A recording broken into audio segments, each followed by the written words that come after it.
Good morning, everyone. A very good morning to all of you. See, आज से हम new topic start करने वाले हैं. That is prevention, operation and mismanagement. Hold for a minute. Hold.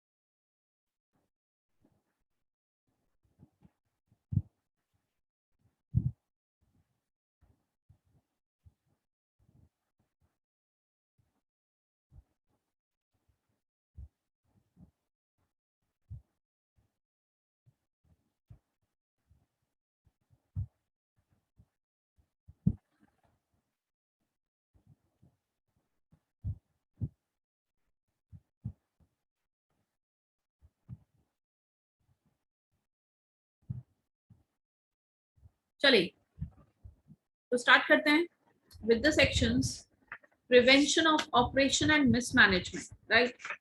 Topic है, छोटा सा टॉपिक है, 5 पेज का टॉपिक है. पूरे नोट्स मैंने आपको भेजी दिए. तो we are starting with prevention of, देखना ढंग से समझना, प्रिवेंशन ऑफ किसका प्रिवेंशन? Operation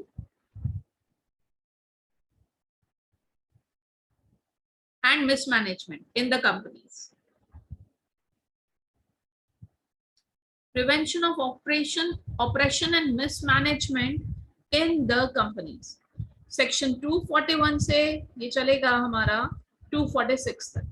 Section 241 to 246 prevention of operation and mismanagement in the companies. आपको याद होगा हमने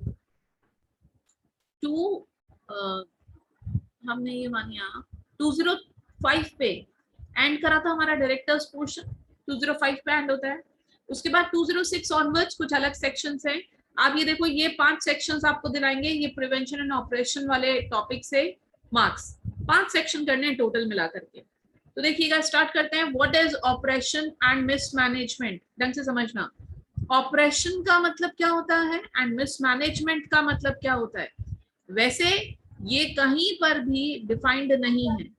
This is nowhere defined in the Companies Act कि what does operation means and what does mismanagement means. तो फिर ये अब डिसाइड कैसे हुआ? It is decided by different decisions in the case laws. बहुत सारे केस लॉज में जो डिसीजंस आए उसके बेसिस पे डिसाइड कर दिया गया कि this is operation and this is management. So according to the different decisions taken in the case laws कि what is operation and what is mismanagement, तो वो मैं आपको बताने जा रही हूँ. क्या बोल रही हूँ? वैसे कहीं पर भी डिफाइंड नहीं है कंपनीज एक्ट में कि ऑपरेशन का मतलब क्या होता है, मिसमैनेजमेंट का मतलब क्या होता है. लेकिन बहुत सारी केस स्टडीज हुई, उनमें डिसीजंस आए काफी, उसको देखकर लगा कि this is operation and this is mismanagement. तो व्हाट इज ऑपरेशन वो मैं बता सॉरी देखिएगा, ऑपरेशन की एक लाइन लिखती हूं मैं, आप समझना इसको. What is oppression? Oppression means lack of morality and fair dealings. Lack of morality and fair dealings in the affairs of the company.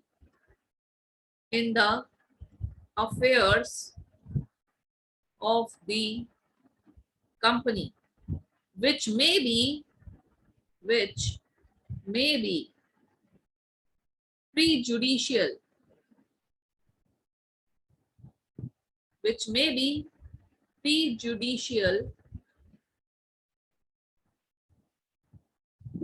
to some members of the company.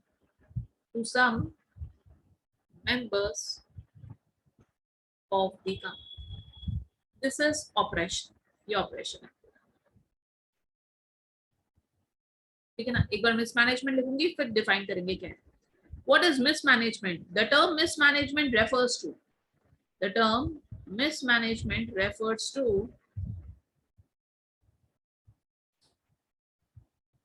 The process of practice, the process or practice of, the process or practice of, the process or practice of managing inaptly, managing inaptly, incompetently,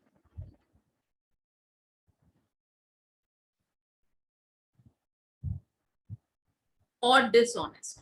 This is mismanagement.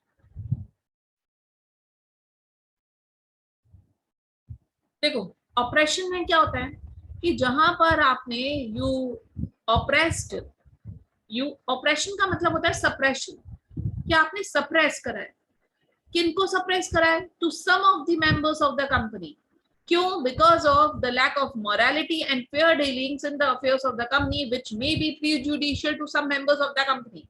आपने lack of morality दिखाई है while managing the affairs of the company, you have lack of fair dealings while managing the affairs of the company, और उसकी वजह से there is, you have affected the interest of some members of the company, this is oppression। कुछ एक members को आपने नुकसान पहुंचाया है, उनके इंटरेस्ट के साथ खिलवाड़ करा है, तो वो ऑपरेशन है। What is mismanagement? It refers to the process or practice of managing inaptly, incompetently and dishonestly। यहाँ पर क्या है, आपने काम करा है, मैनेजमेंट देख रहे हो आप पूरे कंपनी का, इनएप्टली, इनकॉम्पिटेंटली एंड डिसऑनेस्टली। यहाँ पर ऐसा कुछ नहीं है कि आपने किसी एक वीकर सेक्शन को टारगेट करा है, माइनॉरिटी को टारगेट करके आपने काम किया है। यहाँ पर ऐसा है, ऑपरेशन में मतलब होता है दबाव। दबाव किस पे? माइनॉरिटी सेक्शंस पे। आपने ऐसे काम करे हैं जिसकी वजह से हमारे कुछ सेक्शन ऑफ सोसाइटी को, सेक्शन ऑफ सोसाइटी नहीं सॉरी, आपके कंपनी के कुछ मेंबर्स को दिक्कत है, तो that is operation. And mismanagement एक वाइडर टर्म है जो एक तरीके से कंपनी में कुछ भी आपने मैनेजिंग प्रोसेस में डिसऑनेस्टी दिखाई है, इनकॉम्पिटेंसी दिखाई है, इनएप्टली आपने काम करा है, तो दैट इज मिसमैनेजमेंट। अब आपको कैसे पता लगेगा? मतलब कोर्ट भी डिसाइड नहीं कर पाती है कई बार तो कि यार ये ऑपरेशन है, मतलब यहाँ पर ऑपरेशन हुआ है या नहीं हुआ है, मतलब it is the matter of court. ये कोर्ट बताएगी आपको, कोर्ट अपने डिसीजन मेकिंग करते टाइम देखेगी कि क्या वाकई में ऑपरेशन एंड मिसमैनेजमेंट हुआ है। बहुत न्यूमरस केसेस हैं इसके, न्यूमरस केसेस कि जहां पर ऑपरेशन एंड मिसमैनेजमेंट की एप्लीकेशन लगा दी जाती है। कहां पर? National company law tribunal, NCLT के पास। मतलब ये जो मेंबर्स हैं, जो पीड़ित, जो दुखी लोग हैं, वो कहाँ एप्लीकेशन लगाएंगे? एनसीएलटी के पास जाकर के आप एप्लीकेशन लगाइए कि हमारी कंपनी ने हमारे ऊपर ऑपरेशन करा है, मिसमैनेजमेंट हो रहा है कंपनी में, इस बात की आप एप्लीकेशन लगाइए।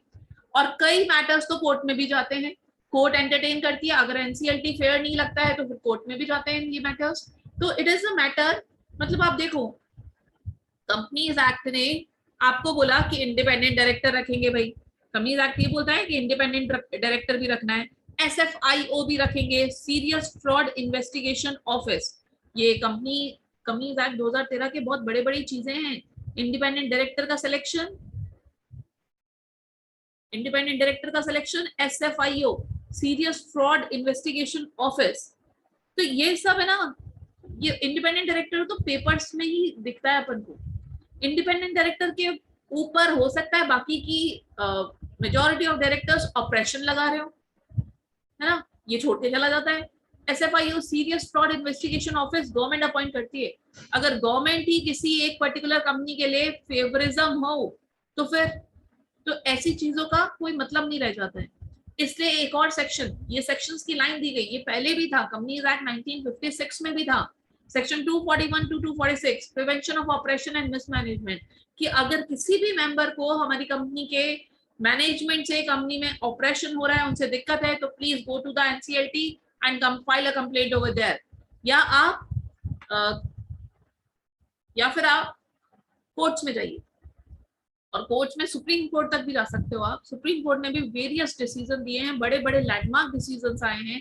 साइरस मिस्त्री का केस किसी को भी पता है, मैकडोनल्ड्स का अभी विक्रम क्या नाम था उसका, विक्रम बख्शी का केस था, सुना था आपने मैकडोनल्ड्स का विक्रम बख्शी का केस?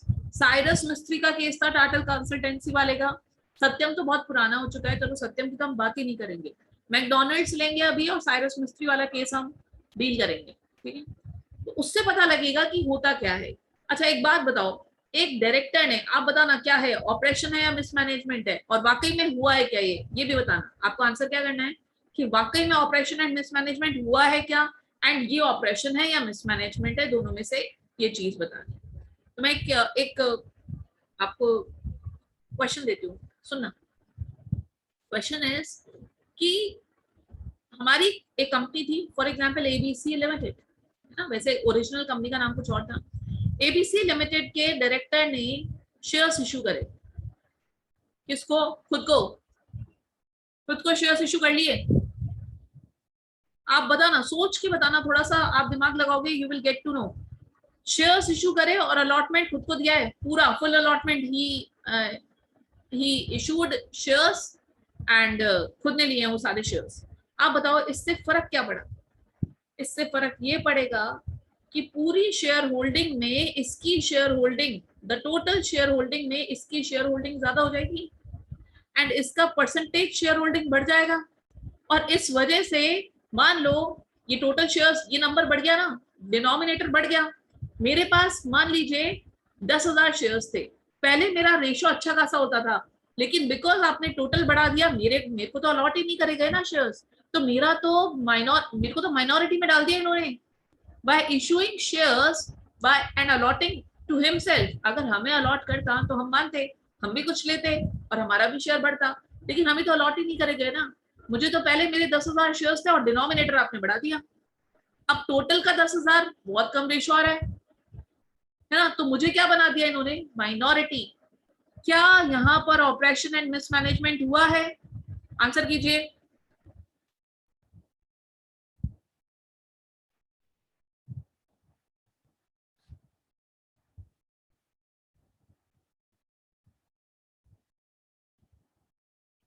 डेफिनेटली हुआ है, definitely this is a case of operation.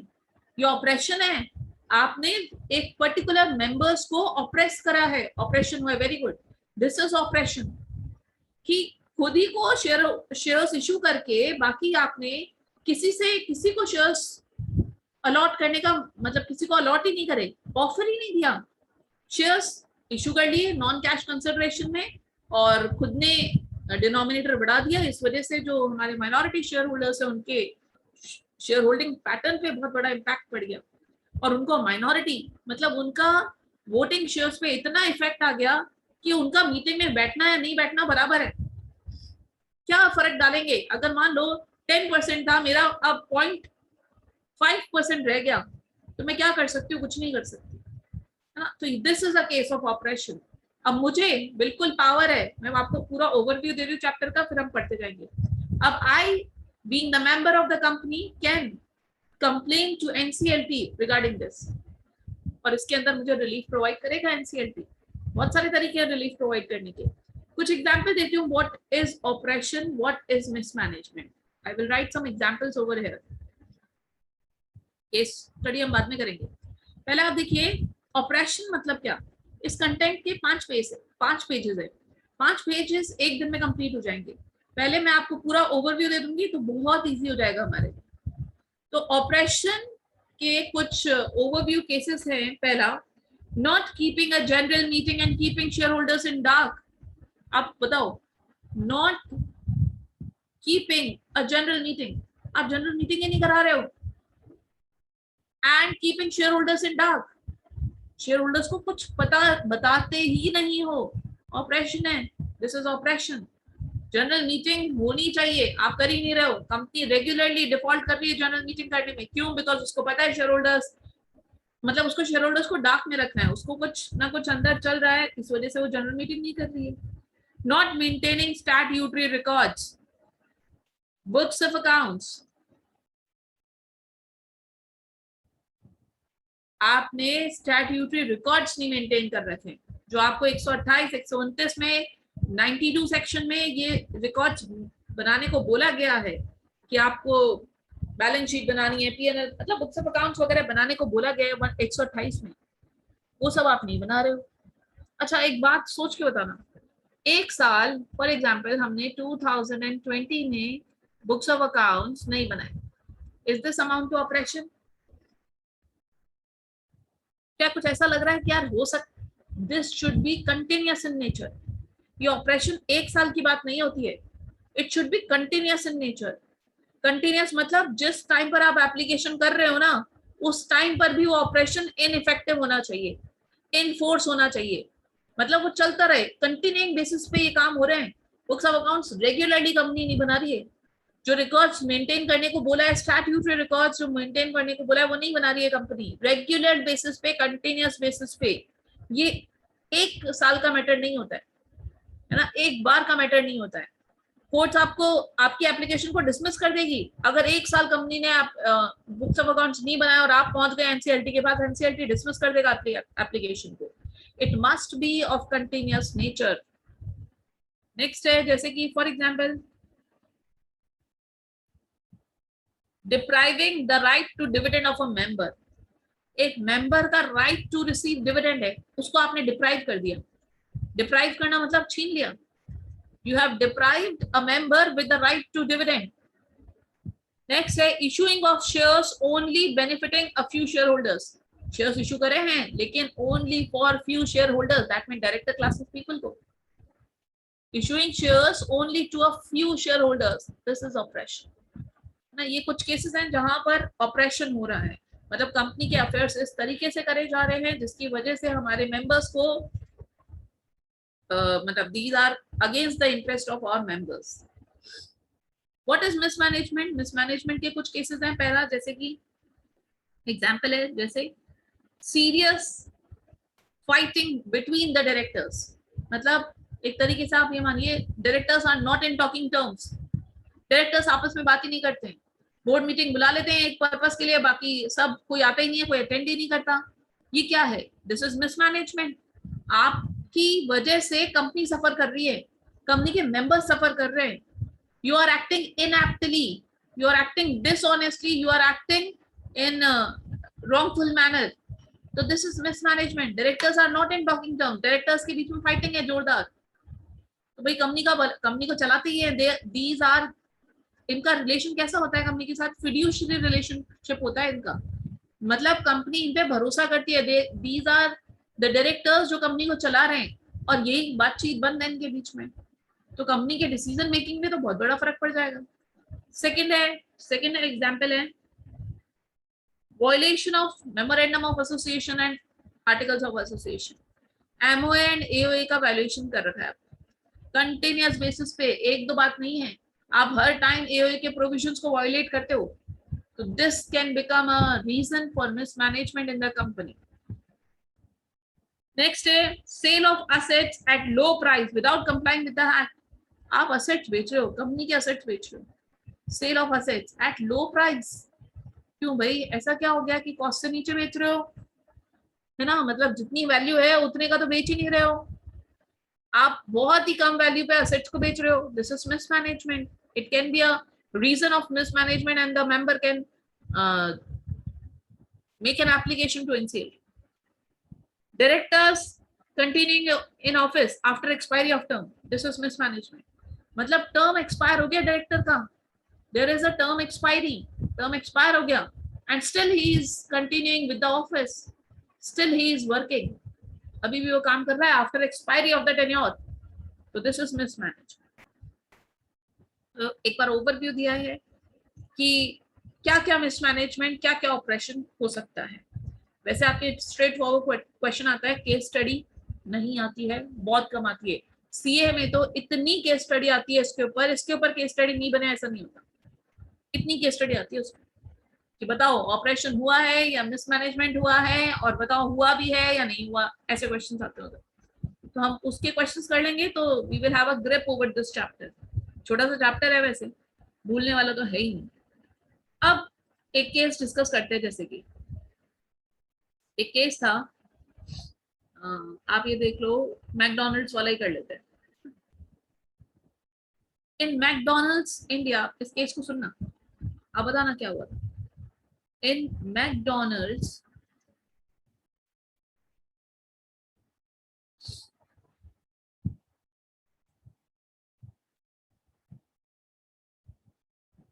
India mister Vikram Bakshi, सुना एक केस था कि मिस्टर मैकडोनल्ड्स इंडिया, एक मिस्टर विक्रम बख्शी एमडी थे। एमडी थे कहाँ के? Connaught Plaza restaurant private limited के। Connaught plaza,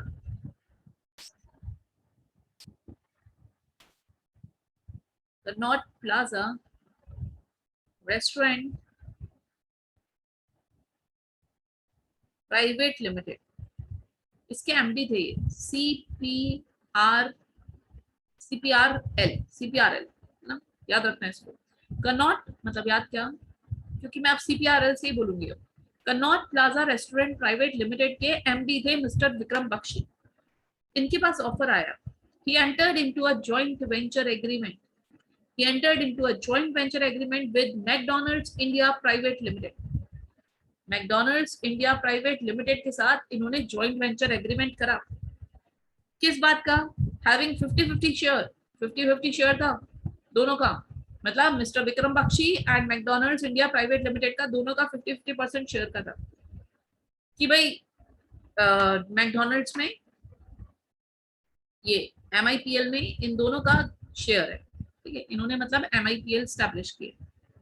MIPL with the start of tickling of profits, जैसे ही प्रॉफिट्स आने लगे इस MIPL में, MIPL intimidated Mr. Bakshi into selling of his shares at $5 million.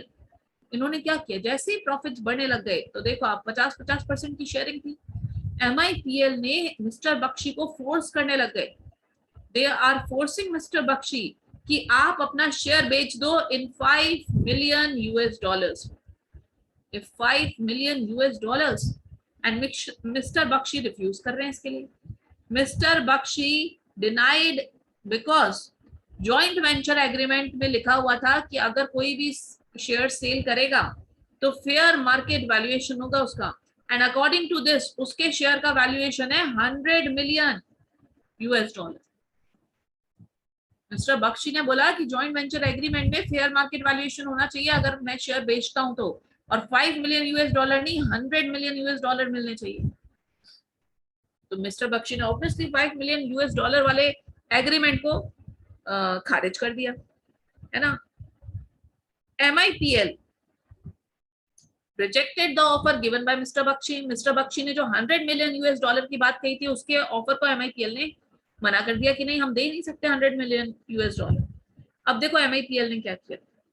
In 2013, the board of MIPL decided to terminate Mr. Bakshi as the MD of CPRL.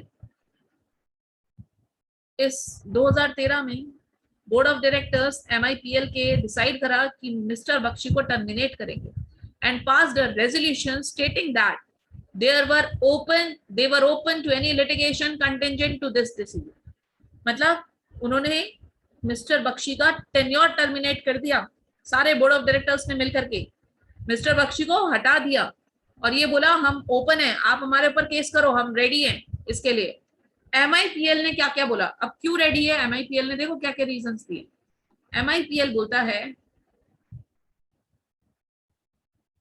MIPL अलीग्ड, उसने allegations लगाए हैं किसके ऊपर, that mister Bakshi was involved with mismanagement. MIPL बोल रही है कि mister Bakshi हमारे इन्वॉल्व थे मिसमैनेजमेंट में, डाइवर्जन ऑफ फंड्स में, and created a pledge on his shares. इसने 3 चार्जेस लगाए कि mister Bakshi was involved in mismanagement, he diverted the funds and created a pledge on his shares, और उसने अपने शेयर्स पे गिरवी रख रखी है, कुछ प्लेज चढ़ा रखा है। Mister Bakshi approached to CLB, वो कंपनी लॉ बोर्ड के पास चला गया। पहले कंपनी लॉ बोर्ड होता था, 2003 की बात है, 2013 की बात है, उस टाइम पे तो CLB NCLT इतना गठित नहीं हुआ था। तो he approached to CLB after his termination as the MD by the board of MIPL, he was not given the opportunity to be heard।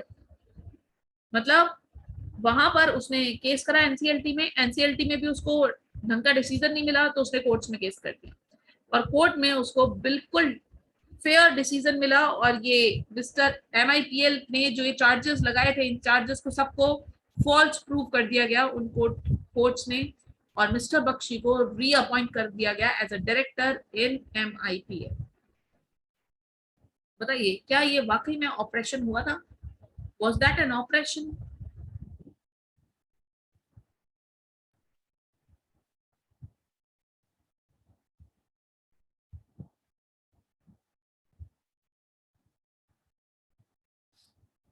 क्या ये ऑपरेशन था?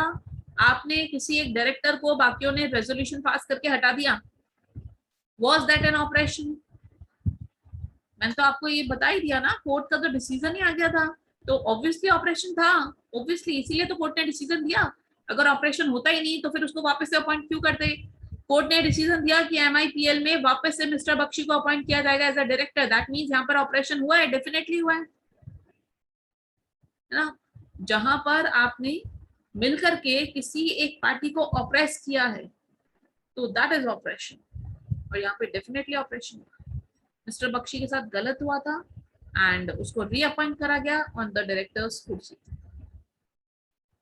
आगे बढ़ते, एक और केस लेते हैं, देखिएगा।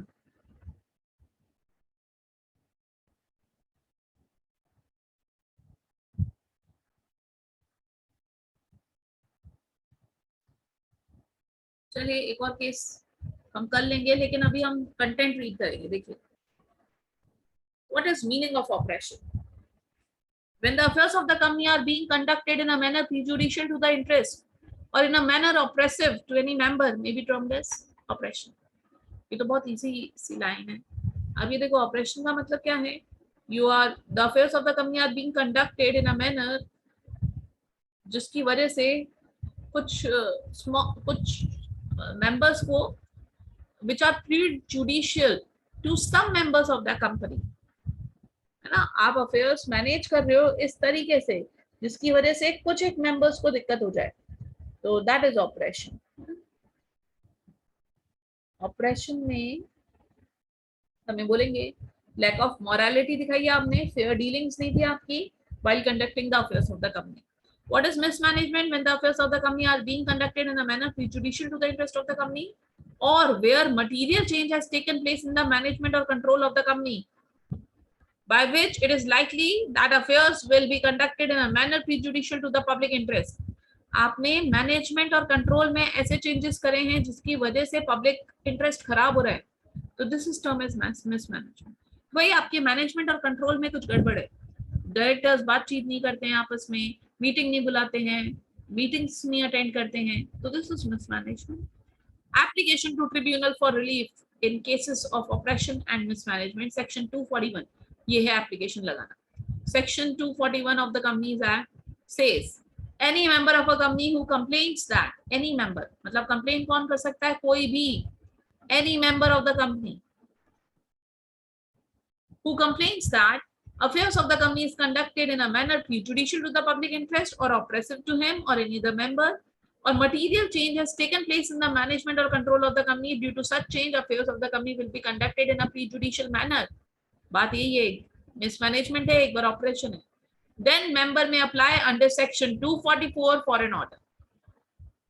मेंबर एप्लीकेशन 241 में करेगा और ऑर्डर पास करेंगे उसके फेवर में 244 में, है ना। तो मेंबर में apply under section 241 for order under section 244 if central government